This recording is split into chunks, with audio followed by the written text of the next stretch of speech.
पंचवटी भाजी मार्केट येथे भाजी घेण्यासाठी गेलेले फिर्यादी यांची गळ्यातील सोन्याची गंठण दोन महिलांनी गर्दीचा फायदा घेत धक्का देऊन काढून घेतले असता सदर प्रकार फिर्यादी यांच्या लक्षात येताच त्यांनी तात्काळ पंचवटी पोलीस स्टेशन येथे तक्रार दाखल केली। सदर घटनेचं गांभीर्य लक्षात घेऊन पंचवटी पोलीस स्टेशनचे वरिष्ठ पोलीस निरीक्षक गजेंद्र पाटील यांच्या मार्गदर्शनाखाली सदर महिलेच्या वर्णनांवरून आणि गोपनीय माहितीच्या आधारे तपास केला असता पूर्णिमा किशोर सकटे वय 30, उषा किशोर सकटे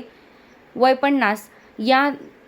देवास भोपाल चोराया जुन्या झोपडपट्टीजवळ इंदोर मध्य प्रदेश येथील असून त्यांच्याकडून 2,50,000 रुपये किमतीचे 2 तोळे वजनाचे सोन्याचे गंठण व महावीर ज्वेलर्स असलेली पर्स मुद्देमाल जप्त करण्यात आला।